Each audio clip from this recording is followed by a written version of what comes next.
Okay, so I'm going to pull an intention from here. And I talked about this deck a little bit last week, but this is one of my favorites. The Empyrean, the cards are all holographic, so they're really pretty and fun to play with.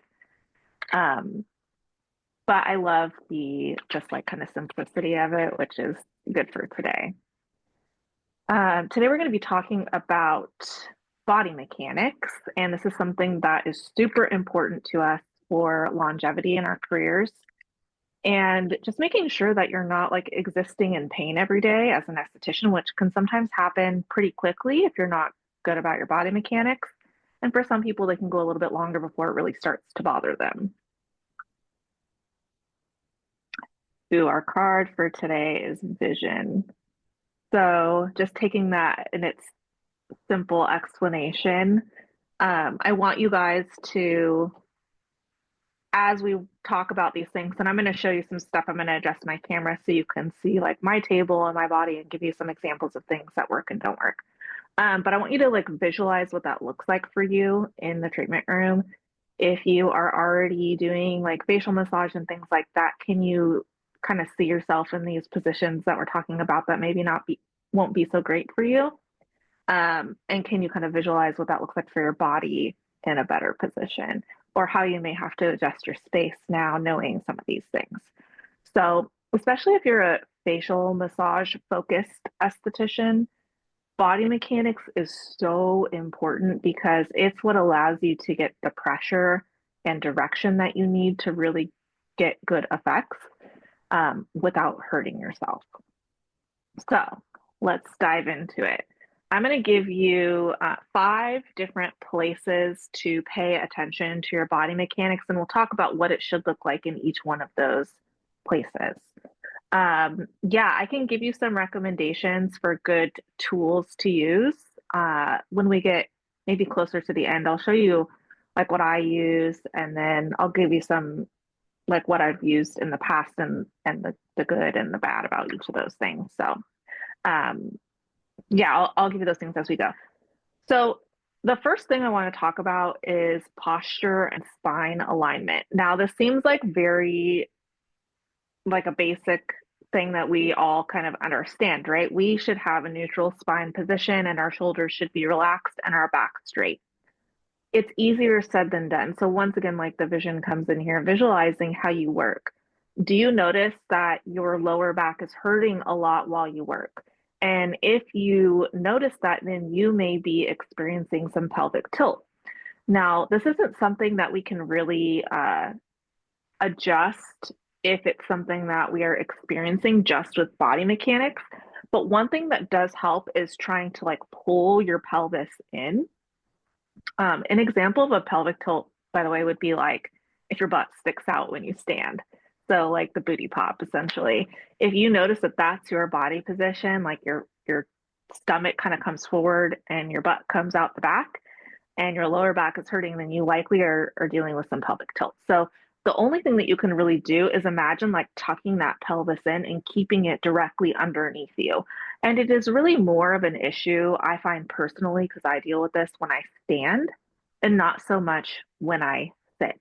So if I'm standing working and my lower back is really bothering me, immediately my thought is, okay, I need to tuck my pelvis and I need to hold that underneath me. And the second I do it, the lower back pain like goes away. It's pretty immediate. I mean, it comes back because it's a chronic issue that I deal with that I have to be adjusting with like body work um and also like working out. But it's something to pay attention to because it throws off the posture and the alignment of your spine. So with posture and spine alignment, tuck your pelvis in. The next big one is scrunched shoulders. So shoulders are going to come up a few times in this section as part of our spine alignment because we have these issues with them going up and down, and we also have forward and back. So with the up and down part, if you notice that you hold on to stress by doing this, or your upper traps are really hurting, upper traps are going to be like right through here, they're really tense, then likely you're doing this in your treatments And part of that can be like just the stress of like working, being alive, being a human. But the other part of this comes from our working height. So we're going to go more into that next. But if you notice that you're you're like this, or you're like this with a little bit of shoulder rolled forward off the, I would say off the table, but you can only notice that if you're laying on a table. But if you notice that you're doing this, then you have some tension happening this way vertically. And that's going to hurt your entire, like it will hurt in front of your shoulder, and it can start to mess with, like I said, the traps and a little bit on the back of the shoulder as well. So if you're noticing those things while you're working, then try to focus on dropping your shoulders. And I find that, I'm more like this on days where I'm doing a lot and my nervous system is a little more activated. So one of the ways that you can help with like dropping your shoulders and like loosening up your chest is just by doing a little bit of breath work, stretching before and after your treatments, like this way and front and back, to loosen this space up and remind them to drop down where they should be in a neutral position. Now, once again, if you're not working at the right table height, then this is going to show up as well. So we're going to get into that in the next section. The next thing to pay attention to is the alignment of your shoulder, front, and back. So one of the things that happens with us when we're working on people who are face up all the time, specifically like in a facial massage, is that we try to go like underneath their back or their neck maybe and pull with our hands. And when we do that, when we're pulling the body, we have a natural tendency to allow the shoulder to pull forward more than it should. I notice this a lot, like from the side, if I'm here, that it's almost like I end up here because I'm allowing the weight of the body to pull me. We really have to make sure that you keep everything as straight as possible. So you can see the difference between this, like this. I know that this is something that I did a lot in treatment, so that's why I'm showing you this, but I would reach underneath the back. And then as I'm pulling, I just like allow their body weight to do the work, but I'm also allowing it to pull my shoulder essentially out of the joint. And this will mess up your entire rotator cuff along the back, all the way up into the shoulder potentially. So now I really try to like keep that arm position relaxed, keep my shoulder in the joint. And when I reach underneath, I'm still pulling, but I'm bringing my entire body with it instead of allowing it to do this. So this comes up a lot with estheticians, I think, just because of the way that we work. And the fact that we always have people face up. So if we're trying to like help them relieve a little bit of tension here in the back, we're reaching underneath the body. And if you've taken my facial massage classes, that's like one of our first steps in a treatment for like the fascia massage, for example. One of the first steps is we reach underneath their back and we pull along the spine to relax some of that tension. So I know if you've learned with me, that's something that you may be doing. And if not, it is a very nice thing to do and you should be doing it. And when you do it, you should keep your shoulders in that relaxed position. So the next and last factor of posture and spine alignment that we need to pay attention to is our neck alignment. This is really the hardest because we want to look down at people and they're like right in front of us, underneath us, basically. And we're trying to look down at what we're doing. If you are a massage focused esthetician, there's literally no reason to look down. So you're using your fingers to feel everything. You don't have to look at their face because you're going to feel it all. So I encourage you all to, make sure that your table is the right height, and that will help with the neck alignment a little bit. Do your stretches, make sure everything's like set up properly, but truly you have to stop looking down. And it's hard to do because you want to see what you're doing, right? But you have to learn to trust yourself and trust your hands. And I encourage people look up anyways while they're working, because I think it makes the massage better because you're focusing on what you feel versus what you see. A lot of times when you're looking at what you're doing, you get really caught up in like some like perfectionist type things. And when you like let go of that and just feel it, it just becomes a lot better, a lot easier, a lot more like fluid and connected. So look up, look, keep your neck straight and just, wherever you're working, look around the room and stop looking directly down at your clients.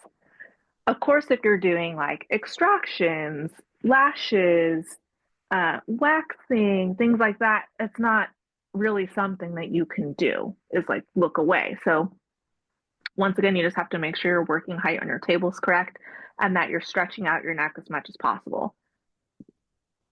Personally, I work on a lot of estheticians and massage therapists in my massage practice. Like, I already had a lot of facial clients who were estheticians or massage therapists, but now for body work, what I notice is that everybody's really tight right here.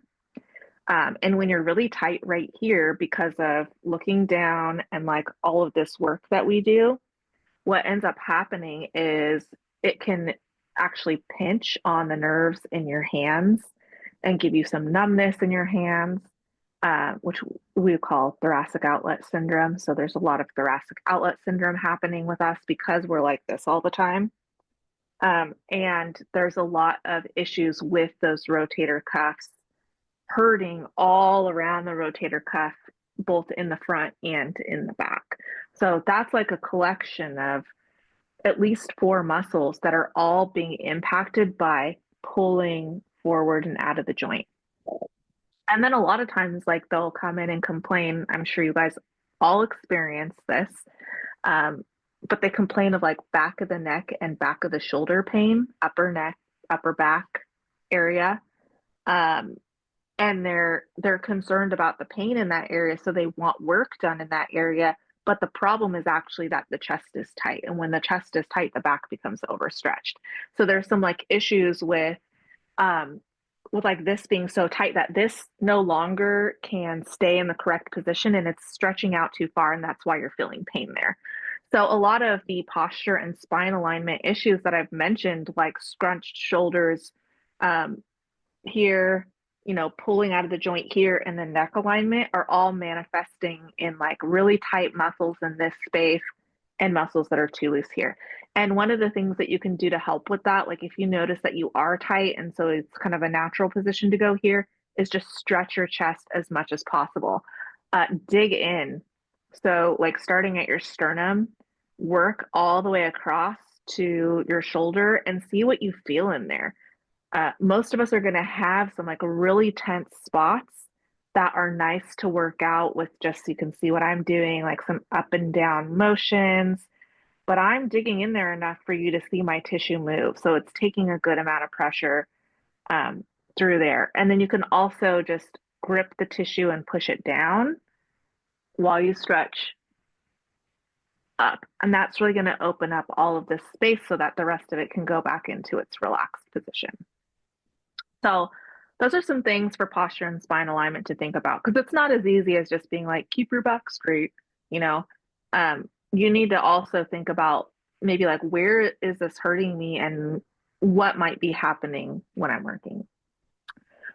So let's get into working height. This is where our table and our chair come into play. So when you are in a sitting position, your table should be, and your chair. So once you get your chair into the correct position and your table set up correctly, your arms should be parallel with the floor. So when you like stick them straight out in front of you, parallel to the floor. When you're standing, your knuckles should barely hit the table when your arms are straight. This can be a little bit complicated because if you're a person who likes to work in a standing position and a sitting position, but you don't have an adjustable table, most of the time you're sacrificing either the standing or the sitting position body mechanics. So I would say figure out where you do the most work, whether it's sitting or standing, and adjust the table to that position, and then worry about the rest uh, by like adjusting how you stand, for example, or adjusting your chair height, things like that. This really helps to reduce the strain in two specific areas. So one is going to be on the shoulders, and the other is going to be on the lower back. I find most of the time when I see estheticians working in a sitting position, their table is too high. And what happens when your table is too high is that, you feel good because you don't have to bend over as much. So you're like, this is better on my back. This is the right position. But your shoulders go like this. So now what you end up dealing with is that shoulder impingement that comes from your shoulders being scrunched up too high and potentially then too far forward. It also causes a ton of wrist strain. So when you're in this position, you can't keep your wrist straight because your client is actually below you. So what ends up happening is your wrists go like this a lot. And doing this and going back and forth and then trying to use your hands to apply pressure in this position is very, very bad for your wrist. We're going to talk more about this in a minute, but this is like very bad situation. If you don't want to end up with carpal tunnel or a wrist that prevents you from working, you need to pay attention to your wrist position. So tables that are too high, this is our problem. We end up like this. And it also prevents you from being able to see if you need to see, and you're not able to access the front of the neck sometimes because your person's like way up here and you're like this working around them. So it's also impossible to apply pressure in that position. So if you're trying to apply pressure in a massage and your table is too high, you're really going to mess up your shoulders and your wrists. It's not possible because you have no leverage from your body. So I would say 90% of the time when I see somebody on Instagram working and they're an esthetician, their table is too high. It's it's a primary problem. Now, every once in a while I see someone with a table that's too low. And when the table is too low, yes, you can see and access everything. And if you're doing a lot of work while you're standing, this might be okay for you to have your table too low because you can bend your knees and get into a nice lunge and still get good pressure. But when you're sitting, or if you're not using your standing body correctly, then you're bending over. So then you end up with a lot of lower back pain and neck strain because you're leaning while you're working, and that's no good.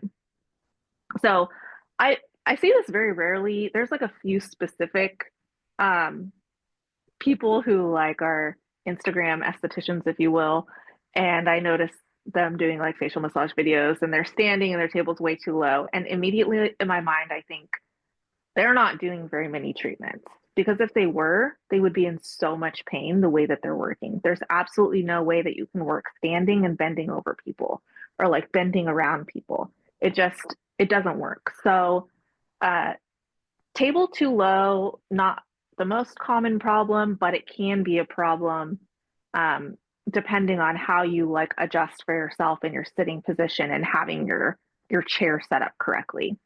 So I'm actually going to rotate my camera now so you can kind of see some different things about the working height.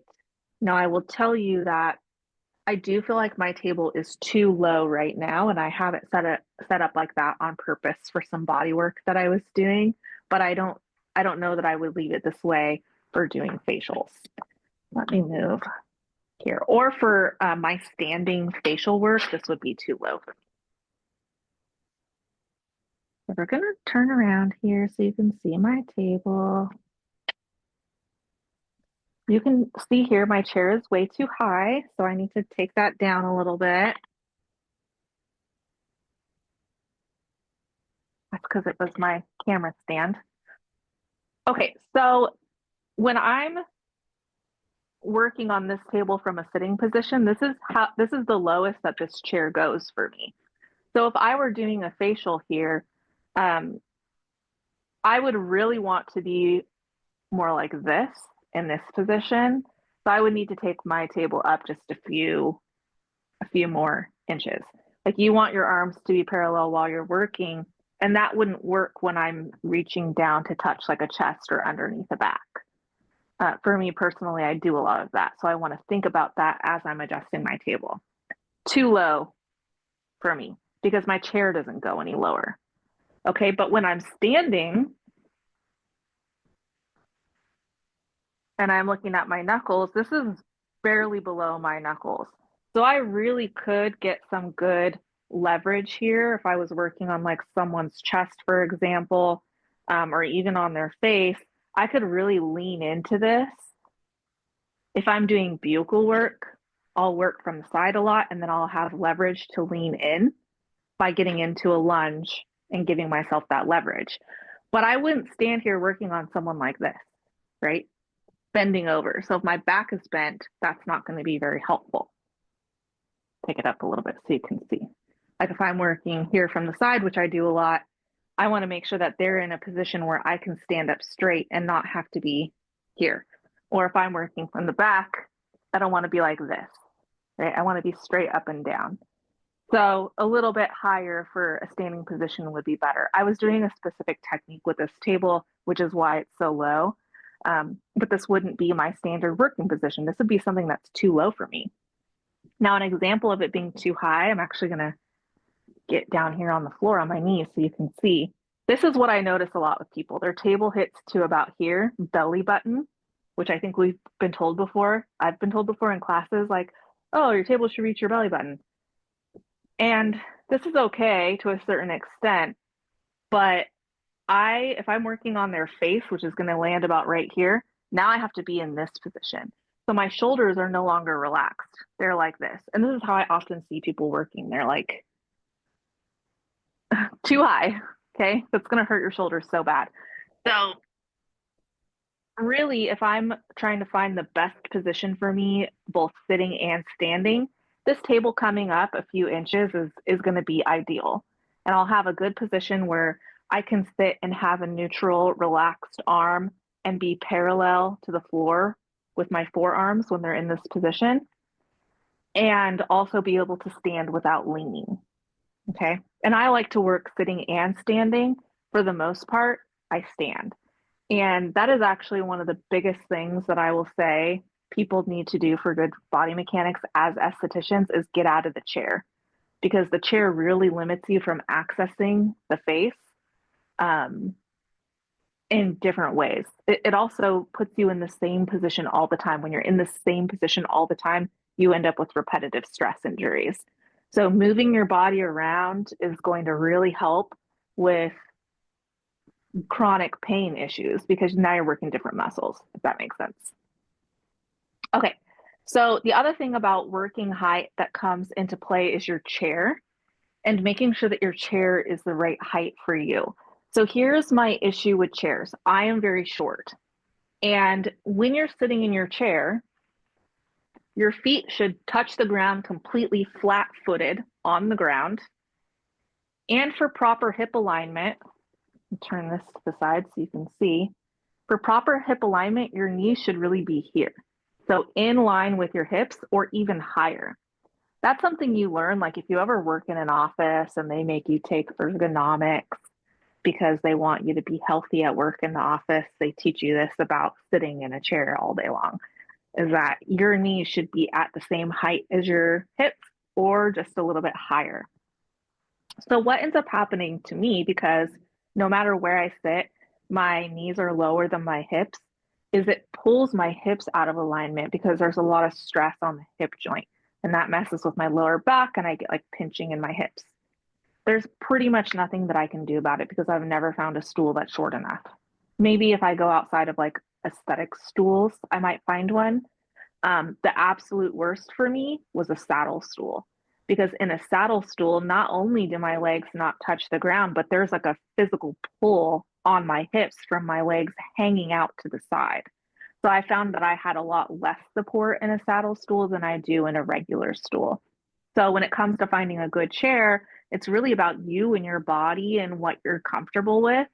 I did not love saddle stools. I don't love anything with a back on it because I never use it, because I can't even sit back far enough in the chair. Like if I go all the way back on my stool that I have now, my feet don't touch the ground all the way. I have just my toes on the ground. And that's not good for my body mechanics. So the first rule of like weight distribution and foot positioning that relates to chairs is that You have to have your feet completely hit the floor and your knees be in line with your hips. For me, what that means is I have to sit pretty far forward on my chair. So once again, I'll adjust this so you can see. Like I don't sit all the way back. This would be all the way back for me. And then my feet don't touch the ground all the way. I sit forward a little bit because what I need is my feet flat on the ground so that I can push myself around and I can be stable when I provide pressure from this position.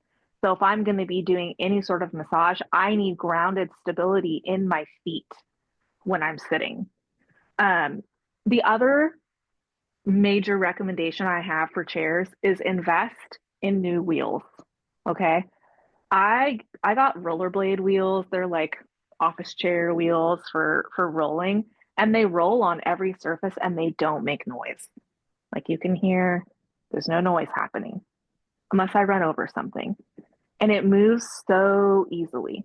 So that I will send you guys a link for uh, the rollerblade wheels because they're magic. That allows me to move around very easily because I don't stay in one place. If I stay in one place working and I'm trying to work on the side somewhere, um, then I'm going to end up throwing my spine out of alignment, right? So now I can go here.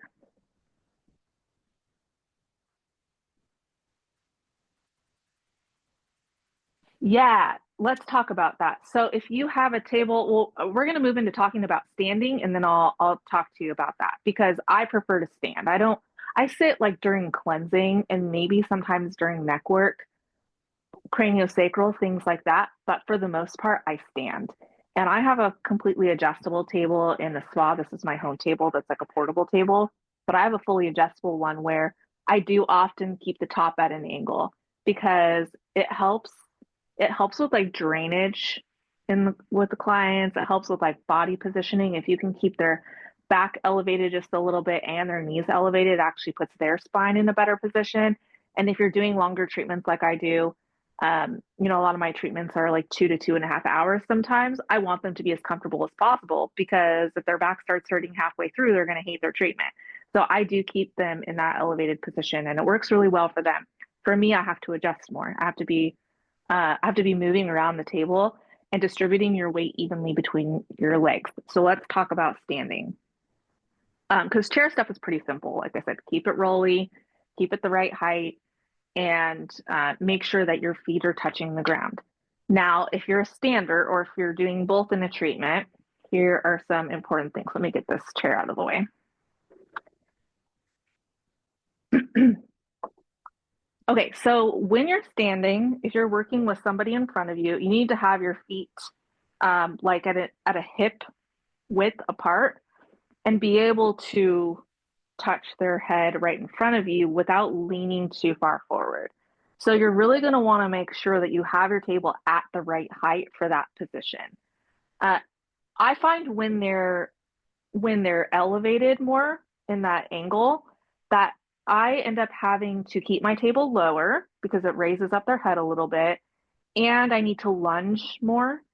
So for that, like you want one foot in front of the other, like you're in a warrior pose, and you want to really lean in to what you're doing. So focus on like putting your weight evenly between your feet, but when you need to apply pressure, when you're working through something, like go into your front foot, kind of, I'm trying to think of the right word, like projecting yourself off the floor with your back foot in order to put pressure into the front foot and into your body when you're trying to put pressure on things. Keep your body moving as much as possible. So don't get stuck in one place. Move yourself around as you're working.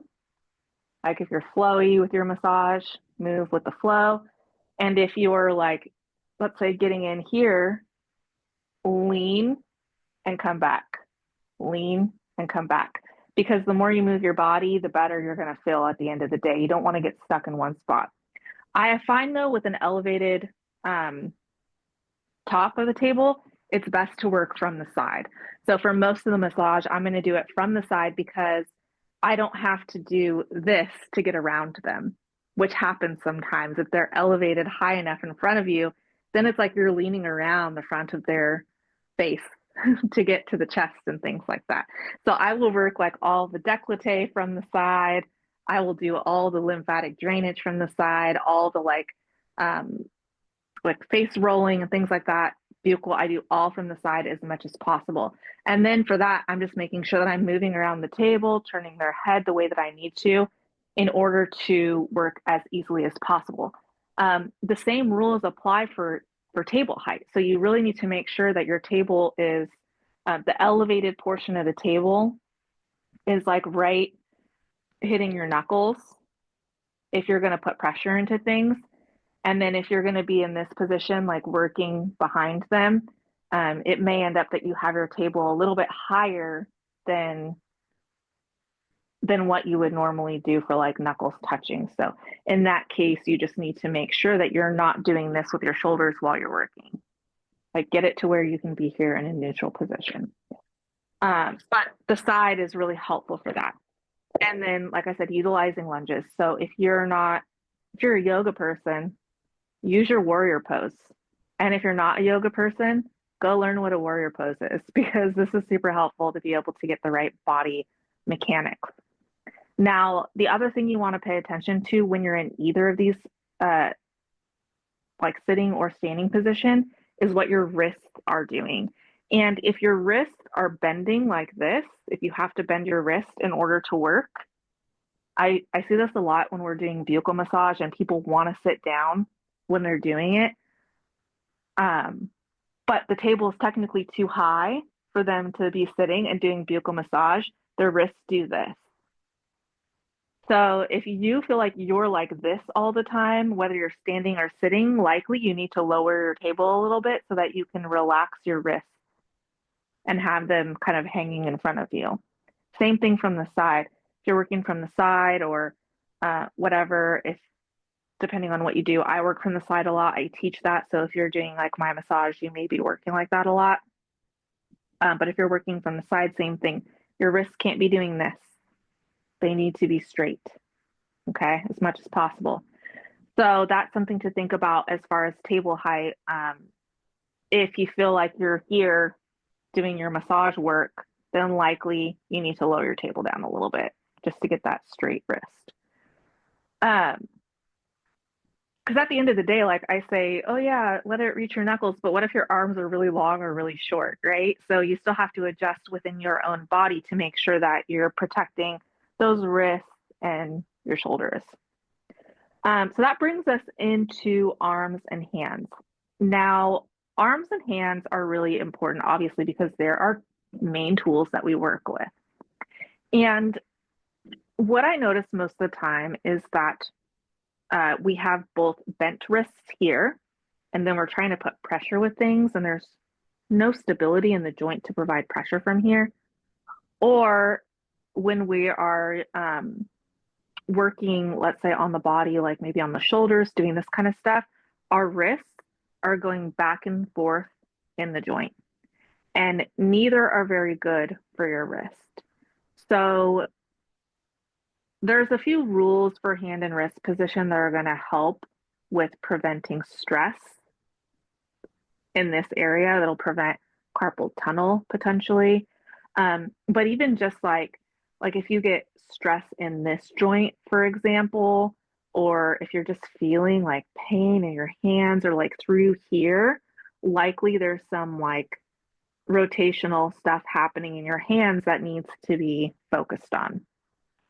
And if you notice that you are feeling like pain in these areas, then you know obviously that you need to work on them. But if you are like, I have no pain and I feel fine, record yourself working and see, am I keeping my wrists in the right position? So that first example, like I was giving, is the wrist bent here.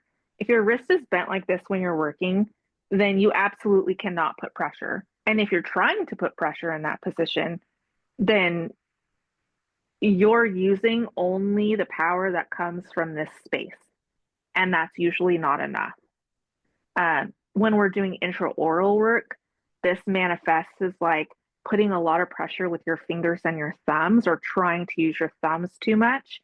and it throws the thumb joint out of alignment as well. So make sure that your wrists are straight as much as possible from this perspective. In order to get the wrist straight, you may have to adjust your table height. You may have to adjust your chair height. You may have to adjust whether you sit or stand if you don't have the ability to adjust your table height. Um, Play around with things and see, can I get my wrist to be as straight as possible? Another reason that people get hand and wrist strain actually is from like keeping their fingers really tight. And I noticed this once again with buccal work when people have like their finger inside and their outside fingers are doing this. So they're like so tense the whole time that they're stressing out by just like hyperextending their fingers and putting a bunch of stress into the hand. So try to relax your hands as much as possible when you work on people. Like relax it so much that it just rests on their face. And don't worry about where you're touching them. Don't worry about like, oh, I'm going to touch their nose or I'm going to touch their eyes. Relax the hand and fully let the hand come in contact with the body and move around the body while keeping your wrist as straight as possible. So it should really be things like this, where my wrist is fairly straight. Maybe it bends up every once in a while, but it shouldn't be like this, or my wrist is bent. It shouldn't be like this either, which is what I see people do. Like they're just trying to use their fingers and like massage around the chin, for example, things like that, and around the nose, around the eyes. They're just doing here, and then it like bends the wrist out of alignment. So keep it flat and straight as much as you can, and just kind of hanging off your body as much as you can, and adjust to that standing position if you need to keep those wrists straight, because it is so important. Relax your fingies, let them be free. Once again, let them come in contact with the face and touch everything. Don't worry so much about like keeping them out of the way from different things. Lateral deviation. So, oh my gosh, can I tell you how this has ruined my life more than once? I noticed when I went through a period of like having intense pain in my arm and my shoulders, and sometimes I couldn't even move my wrist. I couldn't put pressure with my hand at all, um, because I was doing so many facials and I was using bad body mechanics, and I wasn't really fully aware of what was happening until I went to massage school. And they were like, oh, well, stop laterally deviating your wrist. And I was like, what do you mean? What am I doing? And what was happening is, as I was like dragging along the body, let's say it happens a lot in the shoulders. So I was like coming around the shoulders, doing this kind of stuff because it feels good. But as I'm doing that, my wrist is being pulled kind of like back and forth in the joint, because it's not just free floating in the air like this. There's like tension grip right from another body against you. So you can see when I put the pressure here from my other hand that the wrist is doing some really weird back and forth stuff. That should not be happening. So the way that I've changed this is by moving myself around the table more. So if I'm going to do these like these things, also laterally deviate your wrist a lot, I don't do that anymore. I stretch and I stretch and stretch and stretch, and I don't try to make it this. Okay. Also, if you've learned massages that are like this, your wrists are being laterally deviated really, really fast, and it's going to end up hurting after a long time. So try to keep that wrist as straight as possible, meaning that you now have to use your whole arm to make motions. So you may do a little bit less of that. And when I'm coming around a shoulder, I make a really big effort to focus on that wrist and keep the wrist straight the whole time. Keep the wrist straight the whole time. And that's going to be like, imagine a person here coming around this way. And then sometimes I come around the back and then I'm trying to come around the front. And you see how that does this like thing with my wrists? I don't do that anymore. I will come around and maybe take like one hand at a time. So it's still got a flow to it.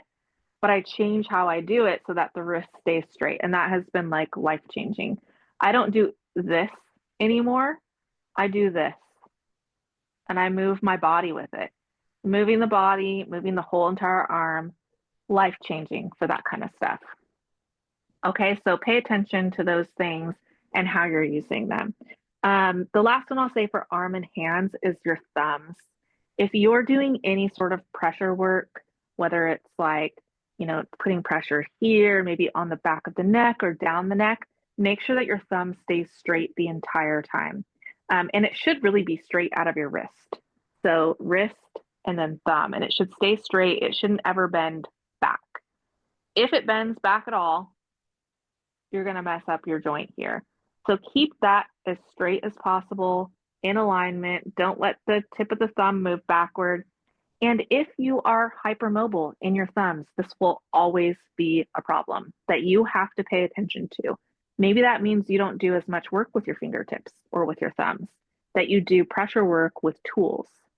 That's a great way to change up your body mechanics to not ruin your important joints.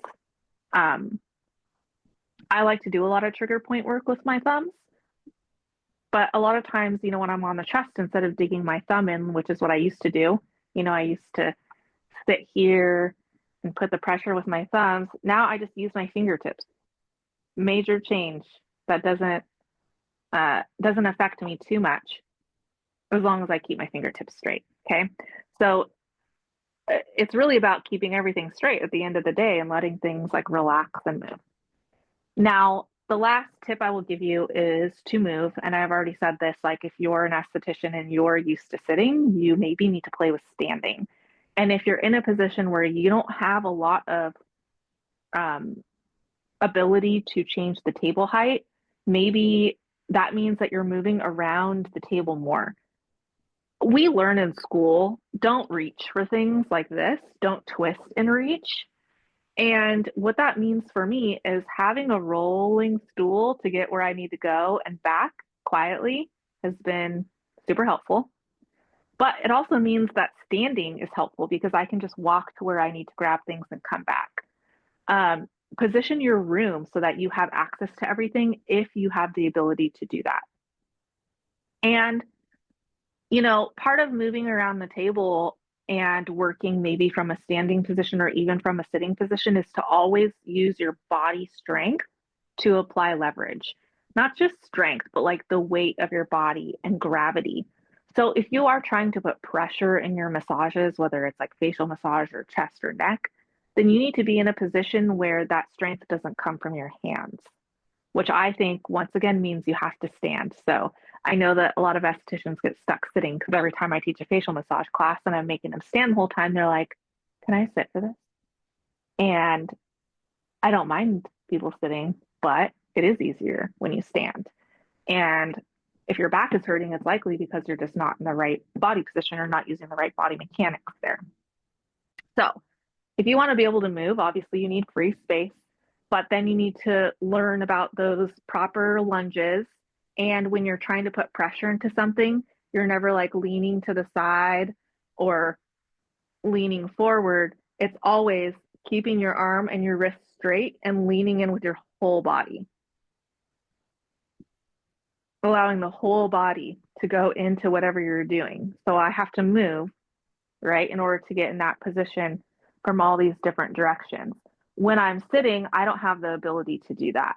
So there's no way for me to get proper leverage when sitting for a massage focused facial. Even if you're not a massage therapist, like that's something you have to know. If you're doing massage focused facials, you have to have that ability to use your entire body to dig into things. A lot of times when I teach, let's say buccal massage, and I'm telling people like, use your body weight to apply pressure. Because when we do this in person, most of the time people notice that my pressure is way deeper than whoever is working on them. And it's not because I'm putting a lot of pressure, it's because I lean in and I just use my whole body to do that. So the key to that is keep everything straight and then use the entire weight and gravity of your body. But what people end up doing is they try to they lean in and then they bend. So they're like, they've got their thumb in place and they're trying to put the pressure, and I say, lean into it. And then they go, and they're still trying to put the pressure from their hands. So it should always be like kind of like envisioning the power and the strength coming from your entire body and flowing through a relaxed shoulder, straight arm, straight wrist, right? Straight arm, straight wrist, straight thumb, and the whole body goes with it into it and not just from the hand. And that will be super life changing.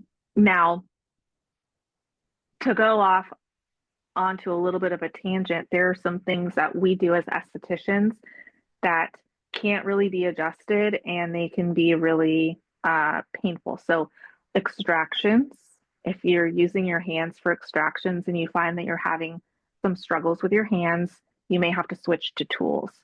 Um, if you are doing like fascia rolling massage, which I love to do, but you find that you're really having some like pain in your fingers, or like it feels like your fingers don't want to do that, then adjust your technique. Cupping is a great substitute for rolling. But if you have issues with hand strength, cupping can be really hard on your hands too. It's a repetitive motion, and you have to do this over and over again. So I've heard of people using machines for cupping. That's a great substitute. It's a great fascia moving tool. Gua sha can be helpful for getting pressure and moving things without having to use your hands or your body weight. For lymphatic drainage, sometimes like the standing positions that we use for lymphatic drainage can be really hard on your body, and you're not using any pressure. And sometimes that's even harder, is like getting your body into the right position without trying to leverage anything, just using motion in your hands. So for lymphatic drainage, using a lymphatic brush can be a great optional tool that, you can turn people to the side and work that way without having to like have so much repetitive motion happening in your shoulders or as much like weird body positioning. I work from the side a lot and coming up into the neck from the side. And because I can't do this directly in front of me, it always has to be on the side. This can be kind of troublesome. So if I'm like doing this all day and I'm working on a client and I'm like, I can't do that one more time today, then I use a lymphatic brush because it works the same way and I don't have to get into that position. So modify what you're using if you find that that your hands just can't do the work that they used to do anymore, or your hands can't do the work that is being asked of you in whatever class you're taking or like technique you're using. Those are my main things. So I'm going to put this all into a document that I'm going to load the onto the community with this video. And hopefully that's helpful. I mean, my big thing that I would say is record yourself working. If you're hearing some of this and you're like, well, I don't have any of these pain issues, so I'm not really sure if I'm doing the right thing, record yourself working because you'll see things. I know when I was having a lot of trouble with my wrists and someone mentioned that like lateral deviation thing, I looked back at videos of myself and I was like, oh, obviously, right? Or I would I would watch myself working from the side doing like intraoral work, and I'm like, oh my God, my wrists are like this. So what can I do for that? I need to take the table down. And now I know, like, when I stand and I do intraoral work on the top, I need my table a lot higher than when I work on the bottom. I'm adjusting to make sure uh, that my wrists are always kept in that neutral position, regardless of the work that I'm doing. So it takes a lot of like work over time. It's not always going to be something that you fix right away, but noticing those little things as they come up is super helpful. So that's my goal for you, is just, figure out what you're doing and if it's working. And if you want to think about some ways to make that better for yourself, I think that would be super helpful. Any other questions? I know we talked about chairs. I'll share with you what chair mine I don't know that it's the best chair, but it's the best one I found for me personally. It rolls really well. It goes low enough, I think, uh, you know, it's as low as I'm going to get, basically. It said it was a low chair, so extra low for us shorties, but I still think it's not short enough for me. So um, it works. My, my table at work, because it's hydraulic, it also doesn't go down very low, and um, that's not true of all hydraulic tables, I guess I should say. It's because it has storage underneath. And so because I invested in this table specifically, I don't actually have the ability to get the table as low as I need it for some of the work that I do. That includes in facials. Like I feel like my table's just a little bit too high, so I'm like this a little bit. And that's something I've learned um, over time. And now, like the next time I invest in a table, I'm going to get one that goes a lot lower. There are tables that go down to like 18 inches from the ground. These are tables that are ADA compliant. And if you do end up investing in an ADA compliant hydraulic table, there's like a huge tax break that you can get if you're in the US.